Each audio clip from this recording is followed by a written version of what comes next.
9222.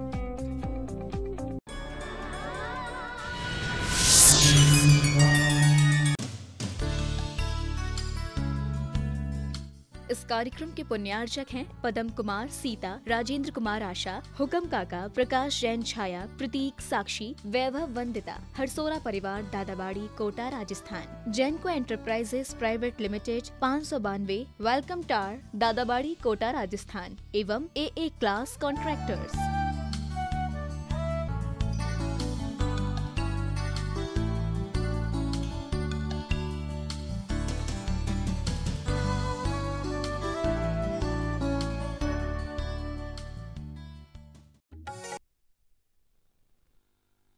इसके संबंध में भारत में 2 प्रकार की परंपराएं हैं। बुंदेलखंड की परंपरा है कि बेटी के पैर माता पिता भाई चाहे बड़े हों चाहे छोटे हों, माँ भी जब विदा करती है तो बेटी के पैर छूती है, छूकर विदा करती है। पिता भी बेटी के पैर छूते हैं, बड़े भाई आदि सभी बेटी के पैर छूते हैं। ये वहाँ की क्षेत्रीय परंपरा है। लेकिन राजस्थान की परंपरा में खास तौर से खंडेलवाल समाज में कि माता पिता के पैर बेटी छूती है और उम्र के हिसाब से यहाँ चलेगा। यदि बड़ा भाई है तो बेटी बहन जो है बड़े भाई के छुएगी और छोटा भाई है तो वो बहन के छुएगा। आप लोगों में यहाँ क्या है? बगैर वालों में बेटी माता पिता के पैर छूती है। हाँ, मतलब छोटी बहन है तो बड़े भाई के पैर छुएगी। तो ये सारी परंपरा यही है। लेकिन बुंदेलखंड की परंपरा बिल्कुल विपरीत है। वहाँ सारे लोग बेटी के ही पैर छूते हैं, बेटी किसी के पैर नहीं छूती है पीहर में। और ससुराल में जाती है तो फिर वो सबके पैर छूती है। हाँ, पीहर में नहीं, पीहर में बेटी किसी के पैर नहीं छूती, सारे बेटी के ही छूते हैं। हाँ, यहाँ पर एक और है, जमाई जो है सास ससुर के पैर छूता है। लेकिन बुंदेलखंड की स्थिति यह है कि सारे लोग जमाई के पैर छूते, सासू भी छूती है, ससुर भी छूता है। अब 20 साल का 25 साल का छोकरा और 60 साल की बूढ़ी माँ उसके पैर छूती है। अब क्या करें? परंपरा अच्छी परंपरा तो नहीं है। अब मान लीजिए वृत्ति माँ है, सासू है, रात में नहीं खावे, कुछ नहीं खावे, और छोकरा गुटखा तमाकू सब खावे, लेकिन कुंवर साहब आलसू कुंवर साहब। तो ये परंपरा वहां की है। हालांकि यह परंपरा ठीक नहीं है, मैं इस पे बहुत बार कह चुका हूं, क्योंकि उम्र के हिसाब से ही होना चाहिए। क्योंकि उम्र के हिसाब से यदि है, छोटे को बड़ों के पैर छूना चाहिए। यही परंपरा प्रशस्त है, युक्ति युक्त है, नैतिक है। शास्त्रों में हमें ऐसी कोई बात देखने को नहीं मिली। मात्र अकेला इतना सा ही मिलता है महापुराण के अंदर कि ऋषभ देव को दूसरे के सामने याचना करना पड़ेगी कि मेरी बेटी को स्वीकार करो। तो ऐसा कोई उल्लेख, लेकिन वहां भी पैर छूने का कोई उल्लेख महापुराण में नहीं मिला।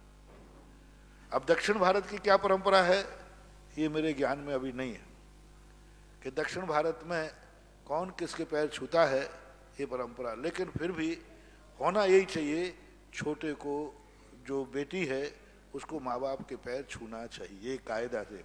और कुंवर साहब को भी सास ससुर के पैर छूना चाहिए, सास ससुर से पैर छुलवाना नहीं चाहिए। हालांकि वहाँ के भी आज के जो आधुनिक लोग, पढ़े लिखे लोग हैं, वे अपने पैर जो बच्चे हैं सास ससुर से नहीं छुआते। वो कहते नहीं, आप मेरी माँ के समान पूज हैं, हम तुम्हें माँ कहेंगे और आप मेरे पैर छूगे। तो आजकल के पढ़े लिखे जो बच्चे हैं वो उन्होंने इसका सुधार किया है। वे सास ससुर से पैरों का स्पर्श नहीं कराते, बल्कि उल्टे सास ससुर के पैर छूते। तो ये अच्छा सुधार है, ये होना चाहिए, इस परंपरा को गौण होना चाहिए।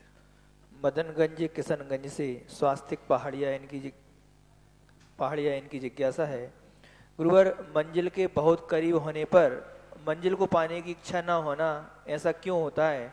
और ये किस कर्म के उदय से होता है, कृपया समाधान करें। मंजिल पर पहुंचने के बाद इच्छा नहीं होना, मंजिल को पहुंच क्या होता है, कभी कभी व्यक्ति बहुत सारी महत्वाकांक्षाएं पाल लेता है और जब मंजिल पर पहुंचने पर उसकी इच्छाएं पूरी नहीं होती हैं तो फिर वो मंजिल से उतरी, अरे मैं बेकार की मेहनत कर रहा था, मैं व्यर्थ में इतना मेहनत करके यहाँ आए तो कुछ भी नहीं, खोदा पहाड़ और निकली चूहिया। तो उसके लिए फिर ऐसा भाव आ जाता है कि मैंने इतनी मेहनत से मंजिल पाई लेकिन यहाँ तो कुछ नहीं मिला। तो कई बार ऐसा होता है, धर्म क्षेत्र में अक्सर कर होता है। आप लोग को धर्म बड़े उत्साह के साथ करते हैं क्योंकि धर्म के प्रति आपकी बड़ी श्रद्धा है, बहुत ज्यादा आपने महत्वाकांक्षा पाल रखी है और उस महत्वाकांक्षा का परिणाम ये है कि आप धर्म बड़ी तेजी से करोगे। भक्तांबर पढ़ूंगा तो हमारी तिजोरी अपने आप भर जाएगी, हमारी बीमारी दूर हो जाएगी। और 48 बार भक्तांबर पढ़ा और बुखार दूर नहीं हुआ तो फिर तुम कहते अरे मैंने अपना समय बर्बाद कर दिया। अब तुमने कहा, महाराज ने कहा शांति धारा से 700 कोड़ियों के कोड़ दूर होगा। अब तुम्हारी श्रद्धा है, अब तुमने शांति धारा की और तुम्हारा काम नहीं हुआ, ओ वो 1 लाख रुपया चले गए। तो ये महत्वाकांक्षाएं जो होती हैं, हम सोच नहीं पाते कार्य क्यों नहीं हुआ। कहीं ना कहीं हमारी विशुद्धि में, कहीं ना कहीं किसी पंच समवायों में 5 प्रकार के जो निमित्त हैं, द्रव्य क्षेत काल भव भाव, उनमें कोई कमी रह गई है इसलिए नहीं हुआ। लेकिन ऐसा होता है, महत्वाकांक्षा, अपन अधिक ओवर कॉन्फिडेंस जिसे बोलते हैं कि अपन ने बहुत विश्वास कर लिया और वहां मिला नहीं तो अपन फिर मंजिल पा करके भी हताश हो जाते। तुम तो छोड़ो, कई बार बड़े बड़े मुनिराज भी मुनिराज बन जाते और मुनि बनने के बाद फिर पछताते। अरे एक महाराज मिले थे, वो कहते हैं वो बहुत परेशान हो गए थे क्योंकि अब उनका पुण्य उतना तेज था नहीं, उतने चौके भौके नहीं लगे, लोगों ने उतना प्रेफरेंस नहीं दिया, लोग लेने जाने। तो उन्होंने कहा अरे इससे अच्छे तो हम घर में ठीक थे, मैंने पीछे लेके गलती की। तो मैंने कही ले क्यों ली, मैं थोड़ी जानता था कि पीछे लेने के बाद। तो ये चीज एक कितनी बड़ी बात है। जैसे आज प्रातः काल या कल कहा था ना प्रवचन में, कई लोग शादी करने के बाद पछताते, अरे मैंने शादी गलती कर ली। अरे पहले क्यों नहीं, पहले तो मरे जा रहे थे। और बाद में पछताते हो। क्यों पछताए बाद में? क्योंकि शादी के बाद जो आपने उम्मीदें की थी कि मुझे ये होगा ये होगा और वो उतना नहीं हो पाया तो फिर आपको पश्चाताप आ जाता है, ऐसा माना। गंज वासौदा से अरिहंत जैन की जिज्ञासा है, महाराज श्री हम रात में भगवान की परिक्रमा क्यों नहीं लगा सकते?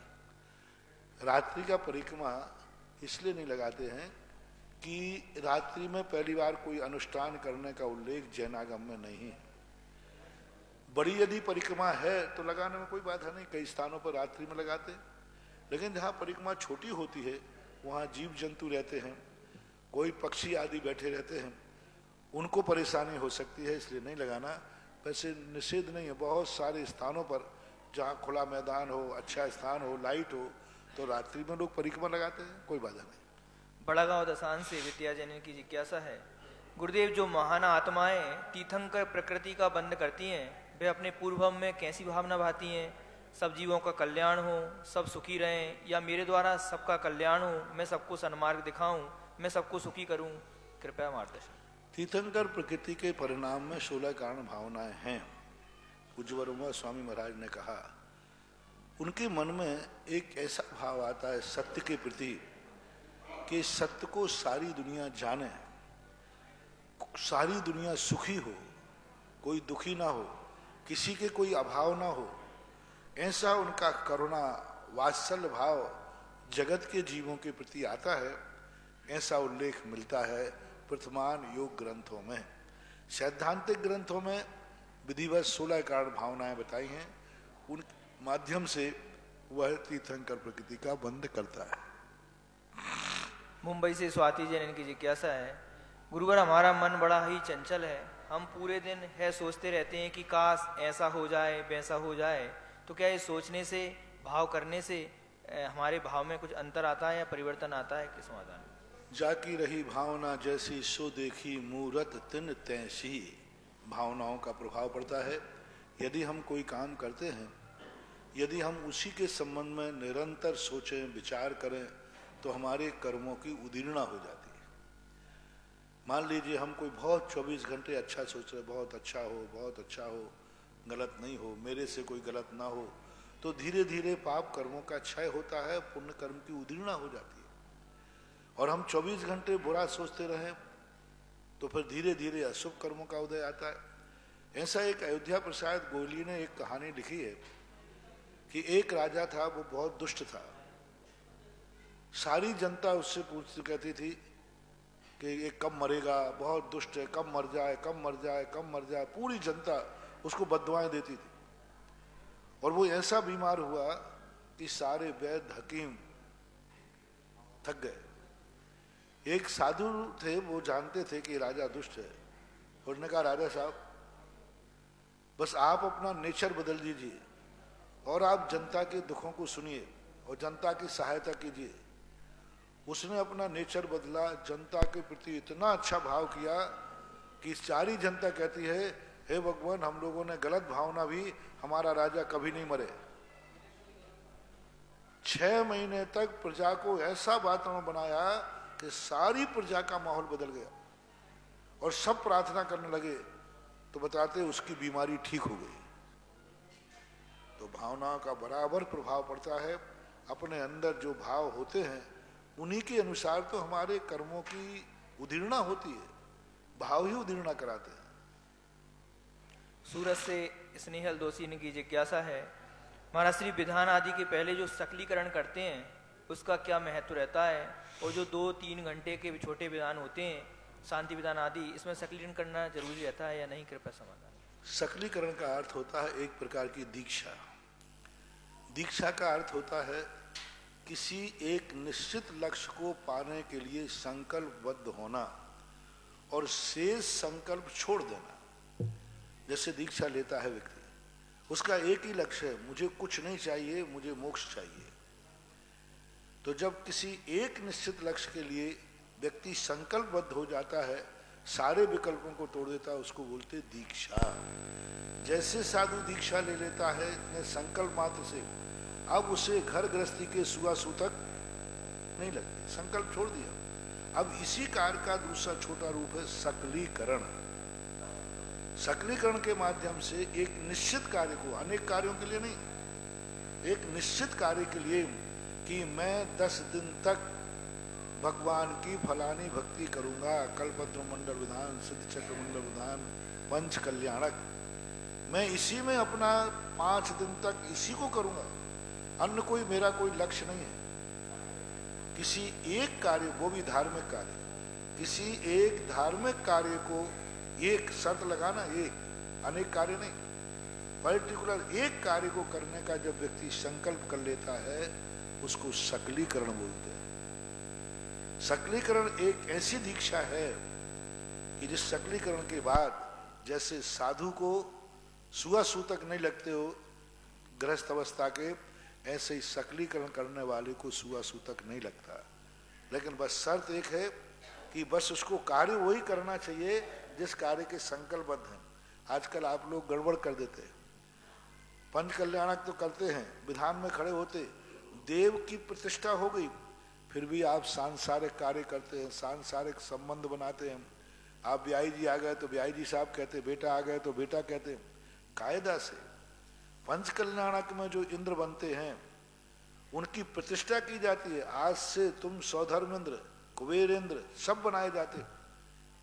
जैसे भगवान में सूर्य मंत्र दिया जाता है, जैसे प्रतिष्ठा के बाद भगवान नकली भगवान नहीं है, असली भगवान है, साक्षात अनंत भगवान है। अपन भगवान को पूजा करते हैं तो मूर्ति की पूजा करते हैं कि भगवान की? भगवान किसके दर्शन करके आए? शांतिनाथ की, मूर्ति के नहीं। तो साक्षात है। ऐसे ही सौधर्मेंद्र कुबेर साक्षात सौधर्मेंद्र ही है। यदि सौधर्मेंद्र कुबेर नकली हैं तो फिर तुम्हारी मूर्ति भी नकली है। तो कायदा से प्रतिष्ठा में क्या लिखा है, जो सौधर्मेंद्र आदि बने ये 5 दिन घर का त्याग करें। पहले जब पंचकल्याणक होते थे इंद्रपुरी बनती थी, उसी इंद्रपुरी में घर से विदा हो गई। अब घर का कोई व्यक्ति कोई संबंध नहीं, बेटा भी आएगा तो पापा नहीं कहेगा, देवराज इंद्र। रिश्तेदार भी आएंगे, वे तुम्हें संबंध से नहीं पुकारेंगे। मान लो बेटा सौधर्मेंद्र का है तो पिताजी उसको बेटा नहीं कहेंगे। बेटा कहते ही ऐसा ही दोष आ गया जैसे मूर्ति की प्रतिष्ठा में दोष आ गया। आज प्रतिष्ठाओं में अतिशय क्यों नहीं हो रहे? मंत्र तो वही है, सब कुछ वही है। प्रतिष्ठा करने वाले इंद्र भ्रष्ट हो गए, इंद्रों का सारी व्यवस्था बिगड़ गई है। 5 दिन तक पूरी घर गृहस्थी छोड़कर कोई संबंध नहीं रहता था, क्योंकि देवों के बेटे होते ही नहीं, पिता होते ही नहीं, ब्याही जी रिश्तेदार होते नहीं, वो सौधर्म में घर का अन्न नहीं खाएगा, घर का पानी नहीं पिएगा। इंद्रपुरी का भोजन अलग बनता था, सामान भोजन से नहीं। इंद्रों का भोजन लगा, इंद्रपुरी की रचना होती थी, उसमें बाकायदा 16 स्वर्गों की स्थापना होती थी। सौधर्मेंद्र प्रथम स्वर्ग, द्वितीय स्वर्ग, कॉलोनी बनती थी उसमें, है ना, डिवाइडेशन, एक बोर्ड लगा दे, और उस पर पूजा होती थी कि भाई इस इंद्रपुरी के लिए 16 स्वर्गों में संकल्पित किया जाता है, उसमें इंद्र रहेंगे, और बाकी सब कोई गृहस्थी उनसे मिलने नहीं जाएगा। जाएगा तो देवराज इंद्र की अपेक्षा। ऐसी प्रतिष्ठाएं होती थी, तब उन मूर्तियों का विषय होता था। इधर तो तुम इंद्र बने हो, उधर दुकान पे ग्राहक आ गया तो दुकान पे बैठ जाओ शाम को, रिश्तेदार आ गए तो रिश्तेदारी के संबंध, घर के सब व्यवहार संबंध करो। अरे महाराज जी ये तो प्रतिष्ठा है, साक्षात इंद्र थोड़ी हो। यदि तुम साक्षात इंद्र नहीं हो तो ये मूर्ति भी साक्षात भगवान नहीं है। कायदा से ऐसा होना चाहिए, लेकिन करें क्या? आप लोगों ने सब व्यवस्थाएं बिगाड़ दी हैं। मैंने 2-4 बार उपदेश दिया, लेकिन अब आजकल क्या है, सरलता का जमाना है। जिसने थोड़ी सी कठिनाई बताई कि लोग कहते पर महाराज जी आप ही कर लो। हाँ, मोबाइल नहीं होता, कुछ नहीं, संबंध सब खत्म। सौधर्मेंद्र मोबाइल से बात नहीं करेगा, किससे बात करे? कोई रिश्तेदार है ही नहीं। ऐसा संकल्प कर, तब कहीं जाकर के आपको सुआ सूतक नहीं लगेगा। घर का अन्न नहीं, घर का पानी नहीं, कुछ नहीं ग्रहण करेगा। इतना तो मैं करा ही देता हूं कि सुआ सूतक होते ही आप घर का पानी भी नहीं पियोगे, घर का अन्न भी नहीं खाओगे, घर के कपड़े भी नहीं पहनोगे, घर से कुछ भी नहीं लोगे। आप समाज के द्वारा आपकी व्यवस्था की जाएगी। ऐसी व्यवस्था होना चाहिए। कोटा से यशवंत जैन की जिज्ञासा है, महाराज श्री देवताओं के पास सर्व सुविधा युक्त होते हैं, फिर भी उनके संयम ग्रहण करने के भाव क्यों नहीं होते? इसमें क्या उनके पूर्वजन्म का कर्म होते है? देवताओं के लिए सर्व सुविधा युक्त होकर संयम के भाव नहीं होने का कारण उनका कर्म, क्योंकि उनके हाथ में कुछ है ही नहीं। देवता बहुत पराधीन होते हैं। दुनिया में सबसे ज्यादा डरपोक, सबसे ज्यादा कमजोर यदि कोई है तो देव जाति है। इनको कोई भी बांध लेता है, कोई भी सिद्ध कर लेता है, और उनको काम करना पड़ता है। इच्छा नहीं है तो भी करना पड़ता है। इनकी हर चीज नियोगी होती है। उनके भोजन का समय है, इतने दिन में इतने बजे इतने मिनट पर भोजन होगा, अब वे रोक नहीं सकते। मान लो वो भगवान का अभिषेक कर रहे हैं अष्टांग का पर्व में, तो भी वो भोजन नहीं रोक सके, उनके कंठ से अमृत झर जाएगा। यानी वो कठपुतली है कर्म की। देवताओं के हाथ में कुछ भी नहीं है। अपने विमान से हाथ बाहर नहीं निकाल सकते, अपने विमान से बाहर वो कुछ कर ही नहीं सकते। पैक है पूरा विमान, बिल्कुल पैक, जैसे तुम्हारा प्लेन होता है ना पैक। बाहर जाना है विक्रिया से देखो, वो अपने विमान के बाहर देख नहीं पाते। देखेंगे तो अवधियान से, विमान के अंदर आंखों से देखते हैं। विमान के बाहर जाएंगे तो फिर या तो विक्रिया से देख पाएंगे और या फिर अवधियान से देखते हैं। इसलिए देवताओं की जो स्थिति होती है उनके संयम को। और दूसरी बात, भोग विलासता का इतना वैभव वहां रहता है कि उनके परिणाम संयम के होते नहीं, और संयम ही वहां है नहीं, मार्ग है नहीं। मुनि महाराज स्वर्गों में जा नहीं सकते वहां के वातावरण को, तो जहां वातावरण ऐसा हो जाता है वहां संयम के परिणाम होते नहीं। उज्ज्वल अमृतचंद सूरी महाराज ने स्पष्ट उल्लेख किया, वहां संयम की गंध भी नहीं है, चर्चा नहीं है। मात भाग्यशाली तो अपन लोग हैं जो जब चाहें जितना चाहें संयम ग्रहण कर सकते हैं। संयम का एक आनंद अलग है, कुछ नहीं बंधु, बहुत इस पंचम काल में संयम पालन करना कोई कठिन नहीं है, कोई कठिन नहीं। मन की तरंग मार ले बस हो गया भजन, आदत बुरी सुधार ले बस हो गया भजन। थोड़ा सा मन को मारना है, फिर आनंद ही आनंद है। चलो, आज के जिज्ञासा समाधान कार्यक्रम में आप सभी का हार्दिक स्वागत, अभिनंदन। प्रथम जिज्ञासा के लिए आशीष जी जैन कोटा, इनके पश्चात तैयार रहेंगे इंदिरा जी जैन कोटा, जिन्होंने सुदर्शनोदय अक्षय तीर्थ क्षेत्र पर अपने परिवार की तरफ से भूमि दान में अपनी स्वीकृति दी है। मां ममता रानी जी, मुकेश जी, महेंद्र जी, ऋषभ जी, अर्जित, पार्श्व, मयूरी, सपना, कोकिला, अनुष्का, मिंसी एवं समस्त बैसाखी परिवार नरसिंहपुर मध्य प्रदेश वालों ने अपनी स्वीकृति दी है। साथ ही महानुभाव और जिनकी के भाव बने 1 बीघा जमीन की राशि 10 कलश, आधा बीघा जमीन की राशि 5 कलश, पाव बीघा जमीन की राशि 2 कलश 51 श्रीफल रखी गई है। आप अपनी सामर्थ्य अनुसार, सुविधा अनुसार भूमि दान करके पुण्यार्जन कर सकते हैं। साथ ही आजीवन भक्तामर विधान में जिन्होंने अपनी स्वीकृति दी है, महेश जी, निशा जी, निपुण, सीपी, वैभव जी जैन सह परिवार दिल्ली वालों ने अपनी स्वीकृति दी है।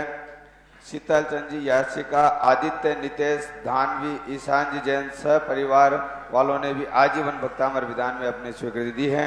जिज्ञासा के लिए अशोक जी, आशीष जी जैन कोटा। हेलो।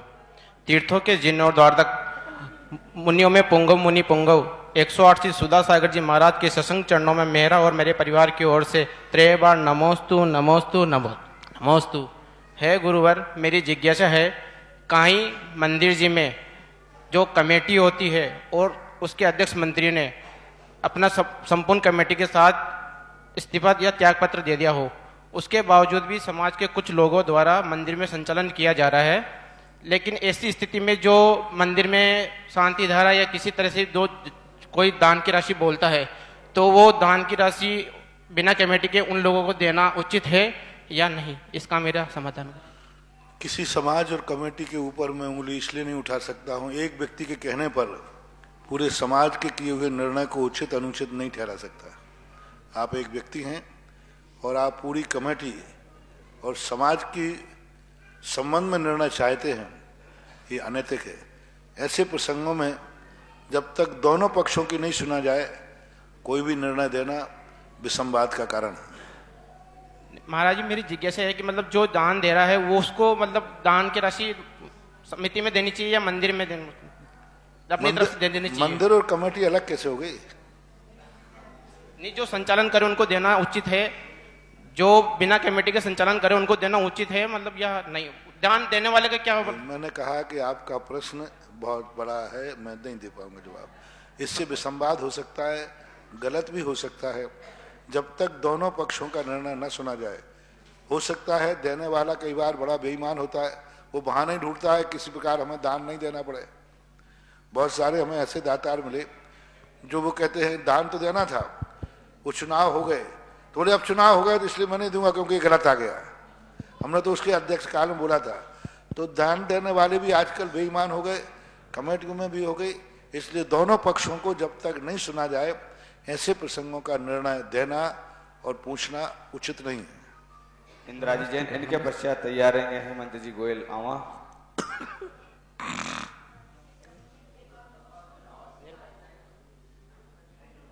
चलिए हेमंत जी गोयल जिज्ञासा करेंगे। मेरे परम आराध्य गुरुवर के चरणों में सत सत नमन। गुरुवर, मेरी जिज्ञासा है कि जो षट कर्म होते हैं, इसमें सर्वप्रथम देव पूजा को कहा गया है, तो देव पूजा में क्या आरती भी आती है या नहीं आती? आरती जो हम शाम को आरती करते हैं वो आती है, और दूसरी जिज्ञासा है कि भक्तामर की आरती और अन्य आरती में कोई अंतर है क्या?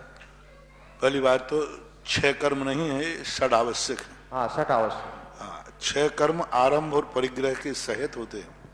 ये धर्म है, कर्म नहीं है। इसलिए षड जो आवश्यक है उसमें देव पूजा है। देव पूजा अनेक प्रकार की होती है। एक वचनात्मक होती है, एक 9 कर्म सहित होती है, और एक भाव रूप होती है। तो गृहस्थों की जो पूजा होती है वो अष्ट द्रव्यात्मक होती है, क्योंकि वह अष्ट द्रव्य से जब तक पूजा नहीं करेगा उसकी पूजा नहीं मानी जाती। और अष्ट पूजा के अंतर्गत जो नित्य नैमित्तिक पूजा है वो अष्ट द्रव्य से ही होना चाहिए। आरती आदि उसी पूजा के अंग हैं, स्तुति आदि उसी पूजा के अंग हैं, भक्तांबर आदि उसी पूजा के अंग हैं। ठीक है, अपन ने गैप जैसे कल मैंने कहा था कि भाई आरती शाम को आरती दीप का ही क्यों लिया जाता? 8 द्रव्यों में से सुबह टाइम तो 8 द्रव्य की परंपरा है, शाम को अकेले दीपक का क्यों? अन्य द्रव्यों का शाम का प्रयोग क्यों नहीं कर सकते?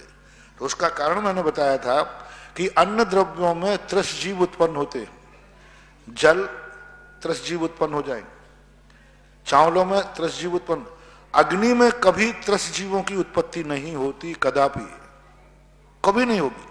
अग्नि स्वयं में एक इंद्रिय जीव है, लेकिन अग्नि में कभी भी त्रस जीव उत्पन्न नहीं। 2 इंद्रिय, 3 इंद्रिय, 4 इंद्रिय, 5 इंद्रिय, इन जीवों की उत्पत्ति कभी अग्नि में नहीं होती। पृथ्वी में हो जाएगी, जल में हो जाएगी, वायु में हो जाएगी, आकाश से भी जीव टपक सकते हैं, पेड़ों में वनस्पति में हो जाएगी। वनस्पति का फल आप लाए, सड़ गया, कीड़े पड़ गए, चावलों में कीड़े पड़ गए, जल में लटे पड़ गए, यानी चंदन में पड़, सब में पड़ सकती है, धूप में कीड़े पड़ सकते हैं। इसलिए रात्रि में धूप नहीं खाना। मात अग्नि एक ऐसी है, अग्नि में कभी त्रस जीवों की उत्पत्ति कदापि होती ही नहीं है, कोई जीव नहीं होती। इसलिए संध्या काल में, रात्रि में त्रस जीवों का उत्पत्ति स्थान ज्यादा होता है, इसलिए अग्नि में त्रस जीवों की उत्पत्ति नहीं होती। हाँ, बाहर से जीव आ जाना अलग चीज है, जैसे लाइट से जीव आ जाते हैं। यदि हम उस लाइट को ढक के रखें तो उसमें जीव ने, पानी को तो ढक के रखें तो भी जीव हो जाएंगे, चावलों को ढक के रखें तो भी जीव हो जाएंगे, लेकिन दीपक को हम चारों तरफ से ढक करके रखें तो उसमें कभी जीव नहीं पड़ते, क्योंकि घी में जीव पड़ते नहीं। मान लो धूपड़े को भी हम ढक के रख दें तो धूप में जीव पड़ जाते, वो धूप मर्यादित अमर्यादित हो जाती है। दीप में जो वस्तु ली जाती है, घी लिया जाता है, घी की कोई मर्यादा नहीं, धूप की मर्यादा है। मैंने कहा था मसालों की जो मर्यादा है वही धूप की है, लेकिन घी की कोई मर्यादा नहीं होती। घी अमर्यादित होता है, जब तक उसमें गंध न बदले तब तक, इसलिए घी मर्यादा से रहित है। घी में त्रस जीवों की उत्पत्ति नहीं होती, ज्योति में त्रस जीवों की उत्पत्ति नहीं होती। इसलिए संध्या काल के अंदर आरती में दीपक का प्रयोग इसलिए किया जाता है, लेकिन ये सब पूजा, स्तुति, वंदना, ये सब देव पूजा के अंतर्गत ही आएंगे। भक्तामर की आरती और जो अन्य तीर्थंकरों की आरती करते हैं उनमें क्या अंतर है? कोई भक्तांबर की आरती तीर्थंकर की ही आरती है, क्योंकि तीर्थंकर के जो वर्णन है अष्ट प्रातिहार्य आदि, वो सारा वर्णन इसमें है। तो भक्तांबर और तीर्थंकर कोई अन्य नहीं है, क्योंकि तीर्थंकर से हट करके कोई भक्तांबर नहीं है। भगवान के गुणानुवाद ही भक्तांबर की आरती है, इसलिए कोई बाधा नहीं, भगवान की भक्ति मानी जाएगी। नमस्ते। महानुभाव परम पूज्य गुरुदेव के आशीर्वाद से सुदर्शनोदय अच्छे तीर्थ क्षेत्र पर प्रातःकालीन असीम आजीवन शांतिनाथ भक्तामर महामंडल विधान की परंपरा चल रही है। उसी क्रम में सायंकालीन जिन्होंने इस प्रकार की अपनी भावना व्यक्त की है कि 1 माह तक, निरंतर 1 माह तक हमारे परिवार के नामोच्चारण के साथ महाआरती होती रहे, उस महाआरती में 21,000 रुपए की राशि के साथ जिन्होंने अपनी स्वीकृति दी है।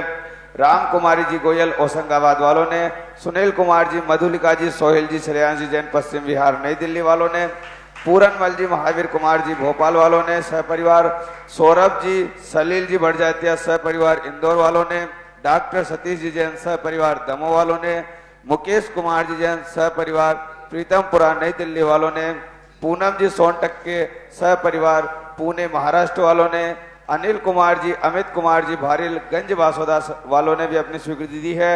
साथ ही 21,000 रुपए की राशि के साथ भागचंद जी, अजीत जी पारस श्रेयांश सह परिवार सूरत गुजरात वालों ने भी अपनी स्वीकृति दी है। नवीन जी, नेहा जी, सुषमा जी जैन सह परिवार नई दिल्ली वालों ने भी अपनी स्वीकृति दी है। ताराचंद जी, रजनीश कुमार जी गोधा झाग वाले हीरापत जयपुर वालों ने भी अपनी स्वीकृति दी है। LL जैन जयपुर वालों ने भी 21,000 रुपए की राशि के साथ 1 माह तक अपने परिवार के साथ आजीवन भक्तामर विधान की आरती होती रहे, इस भाव के साथ अपनी स्वीकृति दी है। प्रश्न जो आया था, एक प्रश्न आया था कि भक्तांबर में कितनी राशि रखी तुमने? 21,000 रुपए। तो उसमें तो रखा, लेकिन वो साल में 1 दिन करने मिलना है और आरती 1 महीने करने मिलना है, अंतर है उसमें। उन्होंने कहा कि एक बार 51,000 जमा करा दिए तो जिंदगी भर उसकी तरफ से साल में 1 दिन भक्तांबर विधान होगा।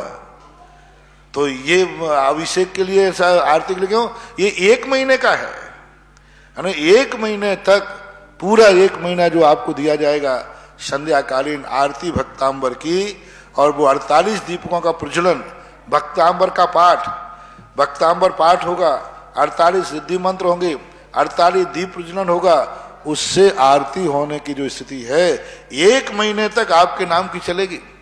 और अब कल ही अपन ने कहा था और आज ये खाता बंद होने की स्थिति में आ गया, यानी अपने खाते ज्यादा समय तक नहीं खुले नहीं रहते। अब ये निश्चित हो गया कि, अब मैं निश्चिंत हो गया कि अब कभी भी सुदर्शनोदय तीर्थ क्षेत्र में भक्तांबर आरती बंद नहीं होगी। अब वो महीना आपका फिक्स हो गया हर साल के लिए।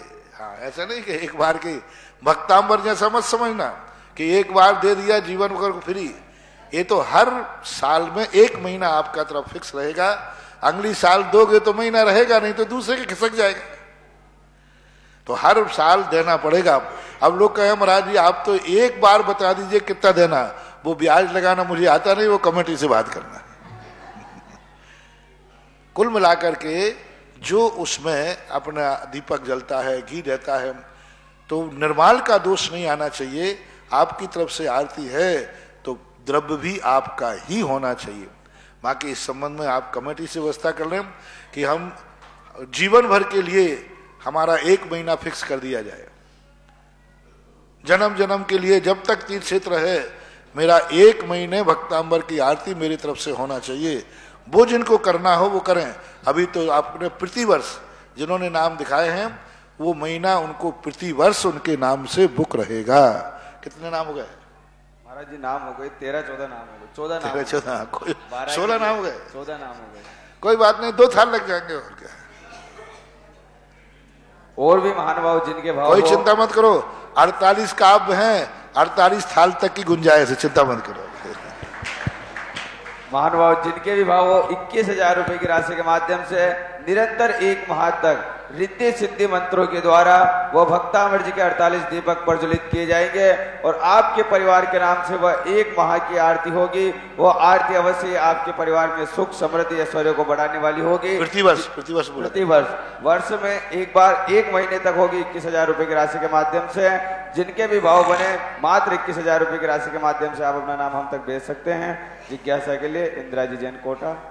महाराज जी के चरणों में त्रिबार नमोस्तु नमोस्तु नमोस्तु। महाराज जी मेरा प्रश्न ये है कि जैसे हम पूजा करते हैं तो देवशास्त्र गुरु की पूजा के बाद 4 पंक्ति बोलते हैं, पूर्व मध्य प्राण की चेला, पूर्वाचार्यों के अनुसार देव वंदना करू भाव से सकल कर्म की नाशनार, पंच महागुरु सुमरन करके कायो सर करू सुकार, सहज स्वाभाविकता से जाऊंगे मैं भव से पार। तो ये महाराज जी 4 पंक्ति क्यों बोलते हैं?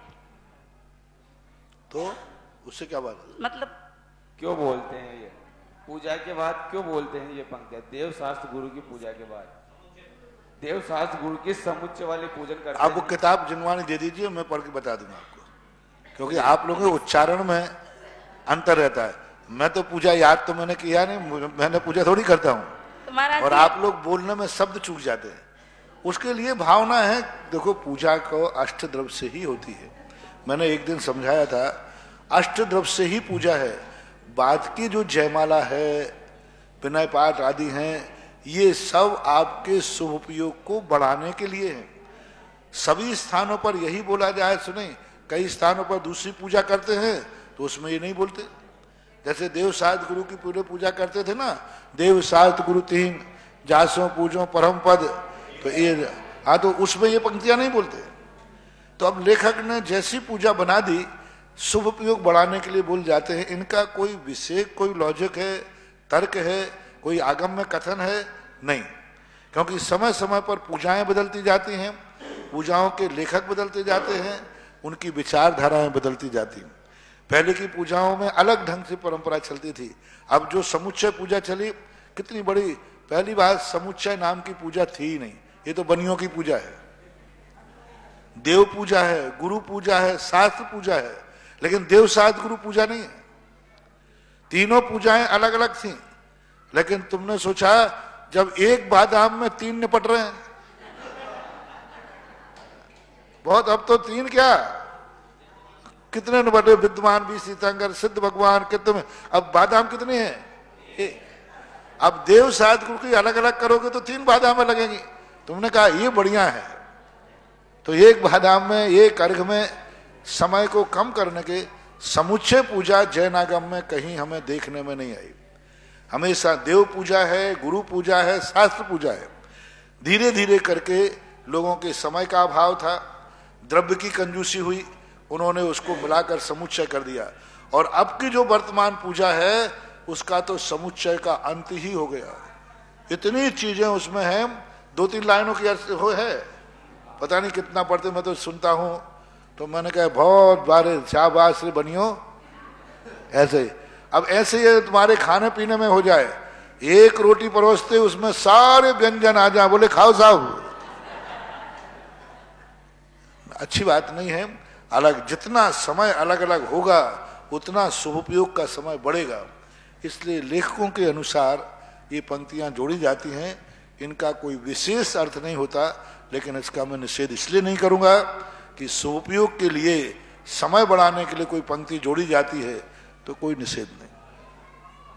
जिन्होंने अभी अभी प्रतिवर्ष 21,000 रुपए की राशि के साथ 1 माह की आरती में अपनी स्वीकृति दी है, ललित जी, मीनाक्षी जी, गुलाब जी, सपरिवार अजमेर वालों ने भी अपनी स्वीकृति दी है। जिज्ञासा के लिए ब्रह्मचारिणी विजय लक्ष्मी दीदी, इनके पश्चात तैयार रहेंगे नरेंद्र जी शास्त्री सांगाने।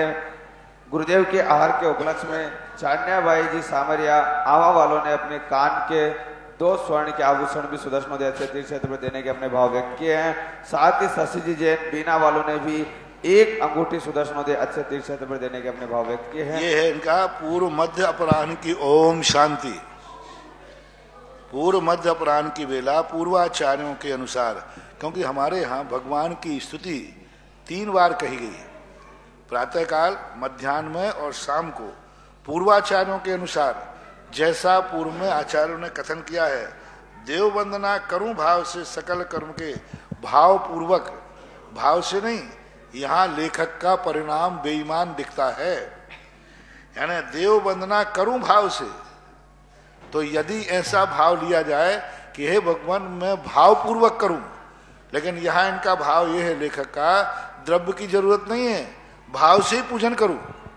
क्योंकि केवल रवि किरणों की पूजा ये बहुत बड़ी बेईमानी से लिखी गई। सोचा कि वो तेरे चरणों की पूजा से इंद्रिय सुख की ही अभिलाषा, अब तक न समझ पाया मैं सच्चे सुख की परिभाषा। मैं कोटा में था, इनके लेखक से मैंने पूछवाया, मैंने कहा भाई मैं ये अर्थ निकालता हूं कि हे भगवान आज तक मैंने तेरी पूजा से सांसारिक सुख प्राप्त करने की भावना, भाई आपकी पूजा से मोक्ष भी मिलता है, मुझे पता नहीं था। क्या मेरा ये अर्थ निकालना ठीक है? आपका भाव यही है? उन लेखक महोदय ने कहा नहीं, मेरा ये भाव नहीं है। तुम्हें क्या भाव है? मेरा भाव है भगवान की पूजा से संसार सुख ही मिलता है, परमार्थ सुख मिलता ही नहीं है। शुभ उपयोग है, पुण्यबंध होता है, संसार सुख ही मिलता है। मैंने कहा कि अब आपकी पूजा मिथ्या है। भाव ये होना चाहिए कि संसारी प्राणी ने अब तक संसार सुखों के लिए भगवान की पूजा की, हे भगवान आपकी पूजा से तो परमार्थ भी मिलता है। तो ऐसे भावों से लिख देते हैं। कोई बात नहीं। पंच महागुरु सुमरन करके काय उत्सर्ग करो। पंच महागुरु पंच परमेष्ठी का काय उत्सर्ग यानी आप जो 9 बार नमकार, क्योंकि अंत आ रहा है ना, सहज स्वभाव शुद्ध लख अपना जाऊंगा अब मैं भव से पार। सहज स्वभाव जो आत्मा का परिणाम है उसको लग करके भव पार करूंगा। ब्रह्मचारिणी विजय लक्ष्मी जी दीदी, इनके पश्चात तैयार रहेंगे नरेंद्र जी शास्त्री सांगानेर। नमोस्तु महर्षि। मेरे साथ इंदौर से पधारी सभी बहनों और सभी इंदौर वासियों की ओर से आपको बारंबार नमोस्तु नमोस्तु नमोस्तु महर्षि। इंदौर वासी आचार्य ऋषि के साथ साथ आपके भी इंदौर की ओर प्रस्थान की प्रतीक्षा कर रहे हैं, आपके दर्शन के अभिलाषी हैं सभी।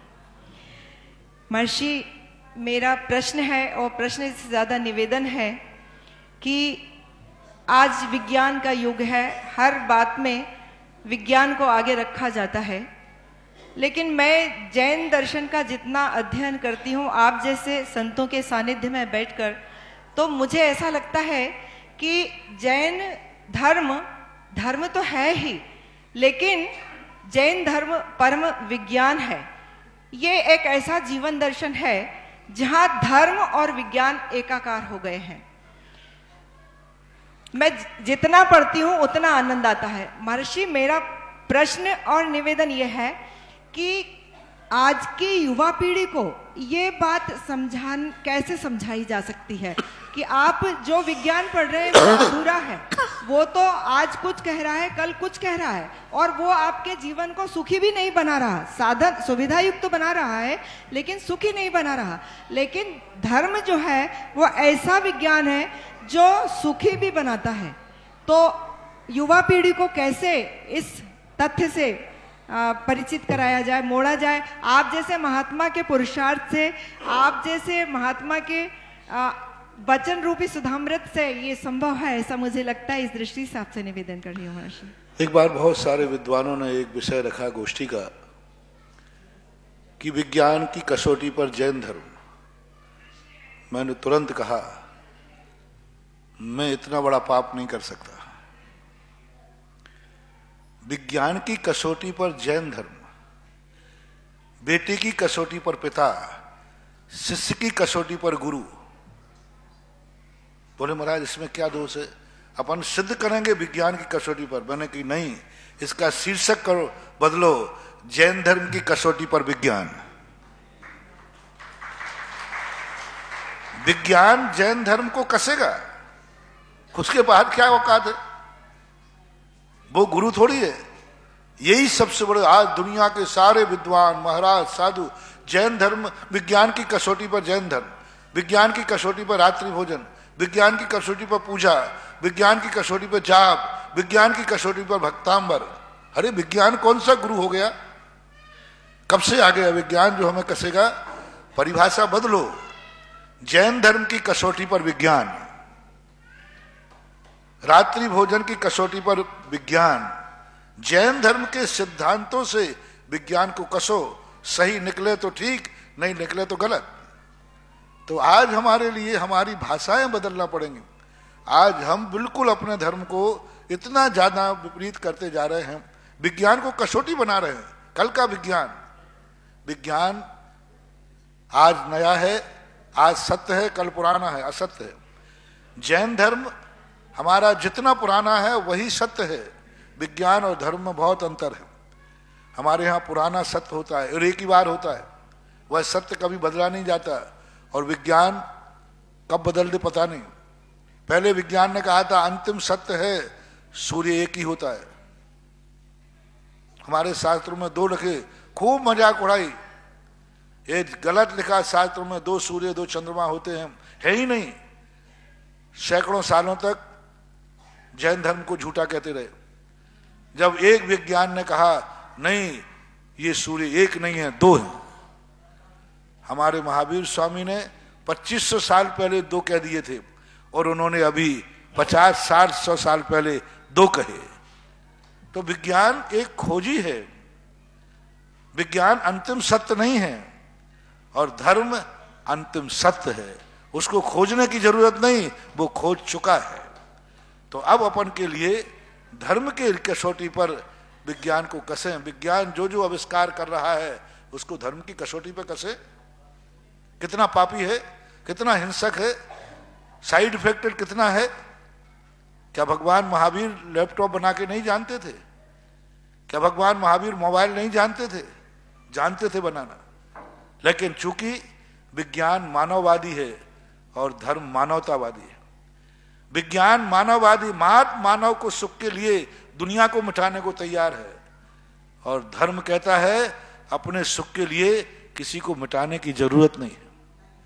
जानते थे वो कि लैपटॉप कैसे बनेगा, मोबाइल कैसे बनेगा, टीवी कैसे बनेगा, लेकिन उसका साइड इफेक्ट भी जानते थे। एक पिता कितनी बातें जानता है, क्या बेटे को सब कुछ बताता है?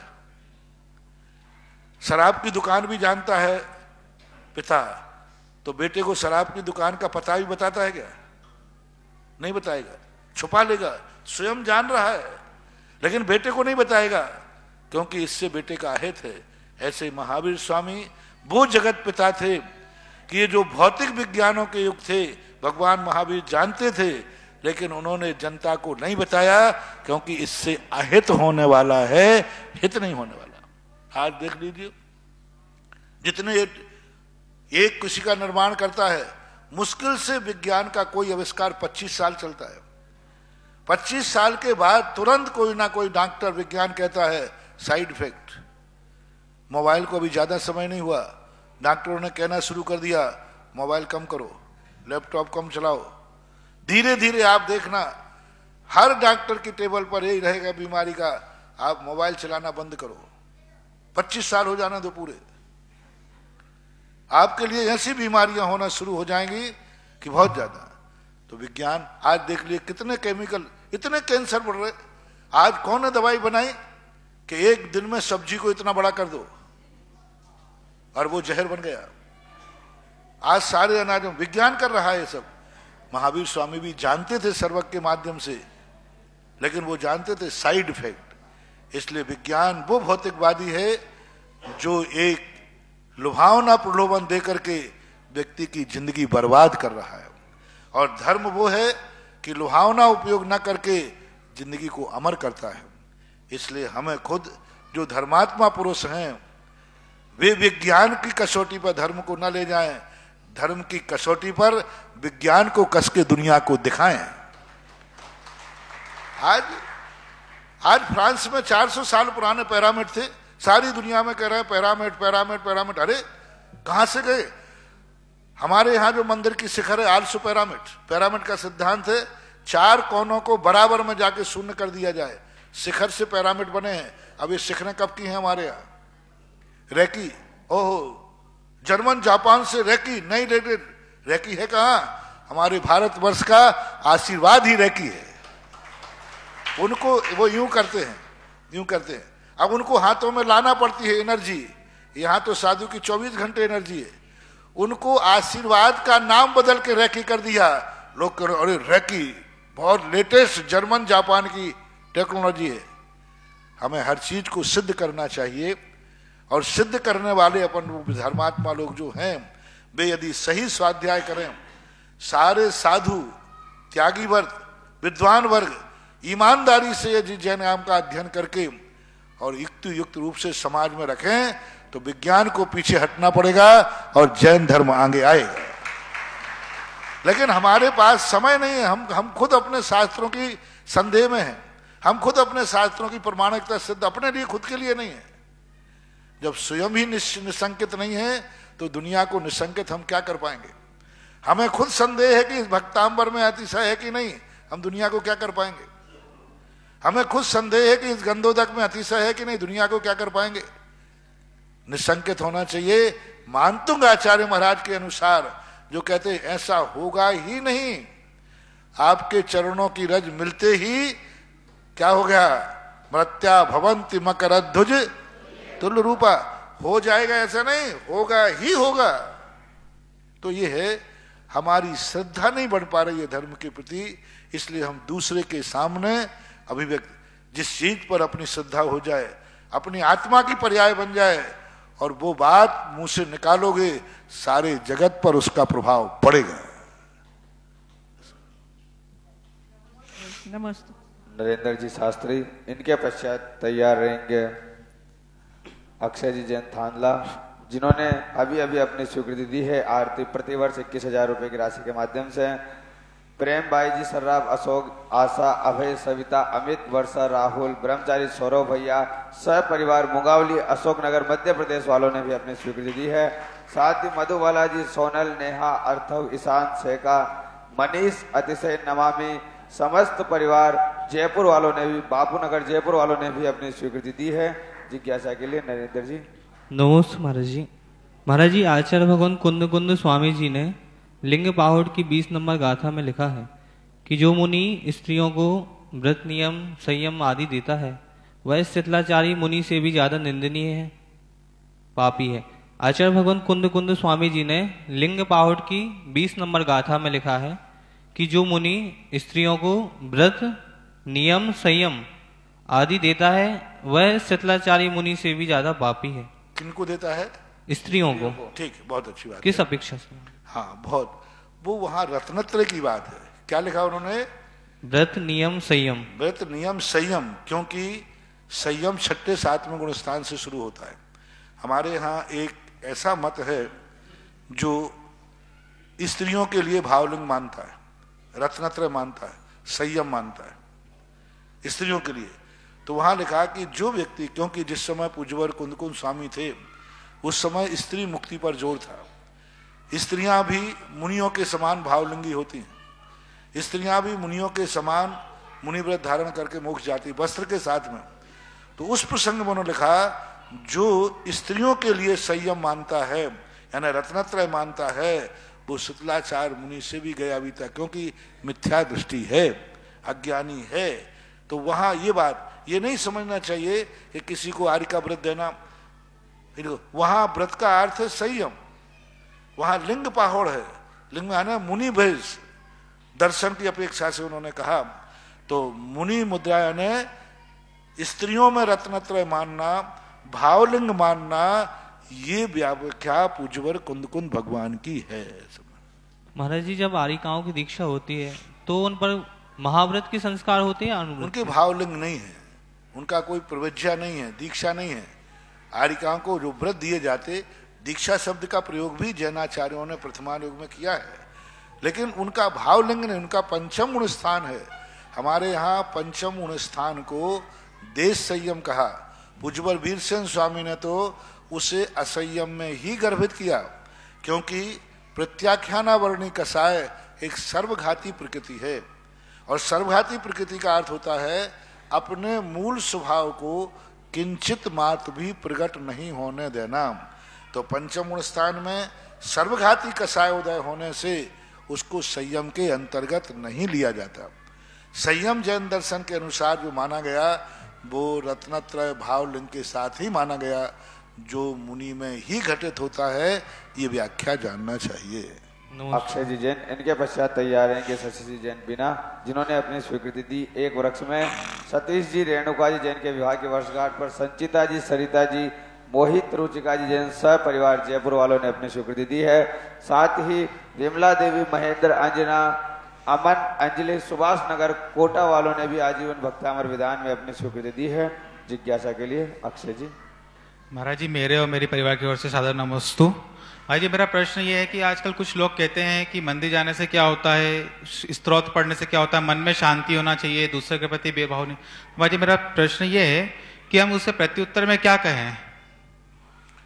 मन में शांति कब आएगी? जब बाहर का वातावरण शांत होगा। तो हमारे सामने जो शांत मुद्रा को देख करके तो शांति आएगी। अशांत मुद्रा को देख करके, डाकू को देखकर क्या भाव आएगा? मैं पूछता हूं कि डाकू को देखते ही सामने डाकू खड़ा है, बंदूक लिए, आतंकवादी खड़ा है, कौन सा भाव आएगा? अब मैं कहता हूं डाकू फांकू से क्या शांत भाव रखो, आएगा क्या? नहीं आएगा। जैसे डाकू आतंकवादी को देखकर शांत भाव आ ही नहीं सकता, इसी प्रकार भगवान, साधु संत, धर्मात्माओं को देखने से शांत भाव आता ही है, अशांत भाव नहीं आ सकता। जैसा सामने दृश्य रहेगा वैसे ही तो होगा। तो इसलिए हमारे लिए पूजा पाठ सब बताए जाते हैं कि जैसा हमारे चारों तरफ का वर्तुल होगा, वातावरण होगा, वैसे ही हमारे परिणाम होते हैं। कई बार ऐसा देखा जाता है, आपने खुद देखा, अभी आप शांत बैठे हैं और आपका दुश्मन सामने से आ जाए तो परिणाम वही बनेंगे कि बदलेंगे? बदलेंगे।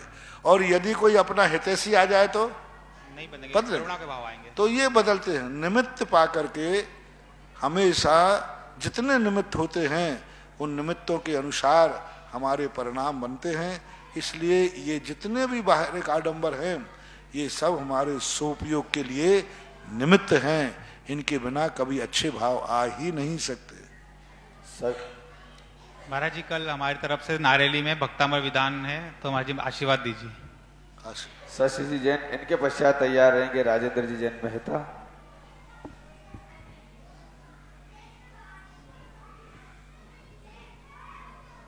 परम पूज्य गुरुदेव के चरणों में नमोस्तु नमोस्तु गुरुदेव, नमोस्तु नमोस्तु। महाराज जी हम प्रतिदिन आपका शंका समाधान देखते हैं और मन में ऐसे भाव होते हैं, अगर एक दिन भी नहीं देखें तो ऐसा लगे आज हमने कुछ भी नहीं किया है। ऐसे भाव होते हैं मन में। आपके वचन ऐसे मन में उतरते हैं कि घर में ही बैठे बहुत ज्ञान को अर्जन कर लेते हैं सुन के। अच्छे भाव है, बढ़िया होना ही चाहिए ऐसे बात, ठीक है। और चले आगे विशुद्धि बढ़ती है, अंदर ऐसे विशुद्ध भाव होते हैं।